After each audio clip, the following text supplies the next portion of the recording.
할렐루야, 반갑습니다. 주일 잘 보내셨나요? 저도 잘 보냈습니다.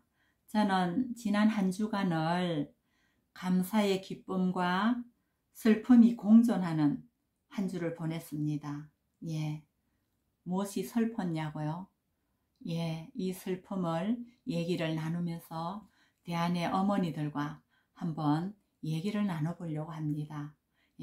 지금부터 시작할 테니까 잘 들어보세요. 뉴스에 고 전두환 대통령의 손자 전우원이라는 청년이 나와서 대박을 쳤습니다.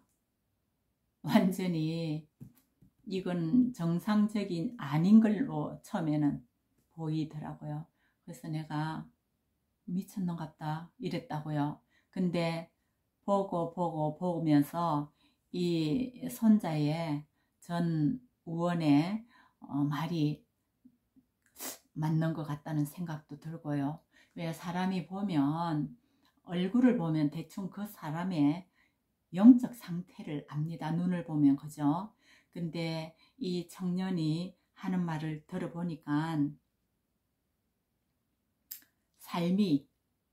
그 삶이 화려하기 그지없었더라고요. 우리는 상상할 수 없는 영화에서나 나오는 그런 삶을 살았더라고요. 그런데 눈에 보이는 그 화려함은 다 소멸되는 것들이에요.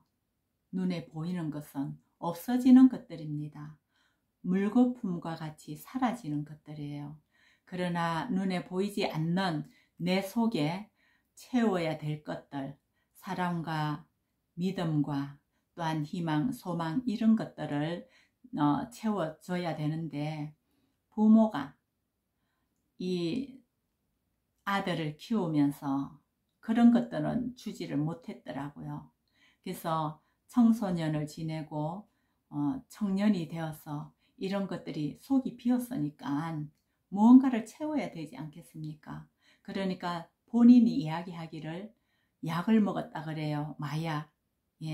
그래서 여기 보니까 육군 사관학교도 나오고 이랬는데 엄마, 생모, 자기가 낳아준 엄마를 생각하면서 분노가, 사랑이 차야 되는데 사랑은 차지를 않고 분노가 차 올라오는 거죠. 그래서 이 시기에 자기가 이거를 폭로한다 하더라고요. 근데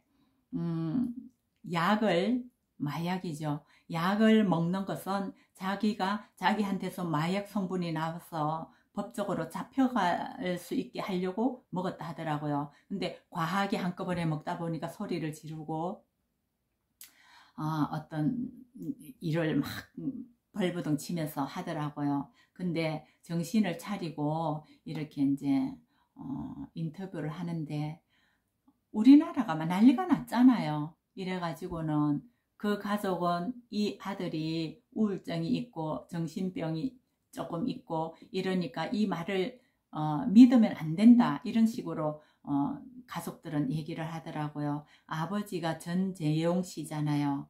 결혼을 3번 했어요. 근데 이 전우원 이 아들은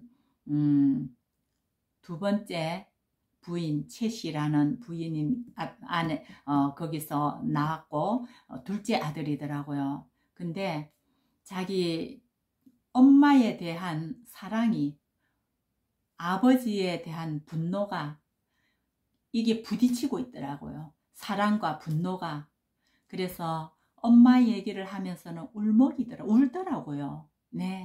그 무너져 내리는 그 모습을 봤다고요. 엄마 얘기. 엄마가 갑상선 암 수술을 했고 유방암 수술을 했고 자궁암 수술을 하고 이 모든 암들은, 이런 암들은요 스트레스로 인하여서 호르몬계의 교란으로 일어나는 발생하는 이런 병들이라고 그래요. 여성들에게 있는 이 병들이. 이 엄마가 얼마나 이 참 스트레스를 받으면서 살아왔겠습니까? 그 아들이 엄마의 그거를 왜 안 보고 크겠습니까? 지켜봤을 겁니다.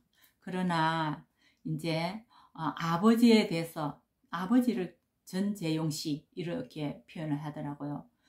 이 전재용 씨는 알 수는 없지만은 참 나쁜 아버지였어요. 예, 자기의 모든 걸 누리면서 살려고 하는 이 세상에서는 예, 정말로 좀 놀라운 일들이더라고요. 그러나 이 아들이 전우원 이 아들이 아버지에 대한 이야기를 하면서는 눈에서 분노가 가득하게 있더라고요. 그런데 자기를 잡아가라 하더라고요. 예. 근데 보니까 하나님을 믿는다고 그래요. 자기는.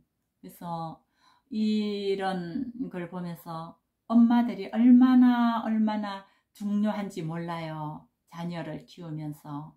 예, 자녀를 키우면서 먹는 거 다 먹이고 입힐 거 다 입히고 해줄 거는 다 해주면서 정작 사랑을 먹이지 못하면은 이런 현상이 일어나지 않을까. 이 청년이 인물도 좋고 아깝더라고요. 직장 생활도 하고 자기가 1년에 1억 넘는 연봉을 받는다 하더라고요. 그리고 자기 살아온 이야기를 쭉 다 하는데 참 대단합니다. 대단해요. 그래서 저는 세상의 모든 엄마들이 질책하기보다는 긍휼한 마음을 가지고 이 아들을 위해서 기도해주는 입장이 되었으면 합니다. 성경 말씀에 마태복음 5장 7절에 보면 긍휼히 여기는 자는 복이 있나니 그들이 긍휼히 여김을 받을 것이미요 라는 말씀이 나옵니다. 우리가 긍휼한 마음을 가지고 이 청년을 바라봤으면 합니다. 질책하지 맙시다. 예, 그래서 대한의 엄마들이 이런 사건을 통해서 우리 가정도 돌아보고 그럴 필요가 있을 것 같아요. 그리고 이 아들을 위해서 불쌍히 여기는 마음을 가졌으면 좋겠습니다. 예, 그래서 제가 부탁을 드리고 싶은 것이 저는 부산의 이사벨여고를 나왔습니다. 이사벨여고는 지금은 통폐합이 되어서 이사벨 고등학교가 되었지만은 제가 다닐 때는 여고였거든요. 미션 스쿨입니다. 그래서 이 이사벨여고를 나온 모든 동문들은 기도하는 걸 알잖아요. 하나님을 알잖아요. 그러니까 이 청년을 위해서 우리 동문들이 기도할 수 있는 동문이 되었으면 좋겠습니다. 이렇게 제가 부탁을 드리는 겁니다. 꼭 기도할 수 있는 기도할 수 있는 우리 동문들이 되었습니다. 그리고 이 청년이 마지막으로 이런 노래를 부르더라고요. Amazing Grace, 나 같은 죄인 살리신, 이걸 부르더라고요. 그래서 제가 이 노래가 어떤 노래인지 한번 불러보겠습니다. 예. 나 같은 죄인 살리신 주 은혜 놀라워 잃었던 생명 찾았고 광명을 얻었네. 아멘. 이 노래를 부르는데 제가 울었습니다. 예, 울었습니다. 여러분들도 이 전 우원의 앞날을 위해서 그 법이 이 잘잘못을 가려서 법대로 처분은 할 것이고 우리는 사랑으로 이 청년을 긍휼한 마음으로 이 청년을 기도를 해주고 했으면 좋겠습니다. 예, 감사합니다.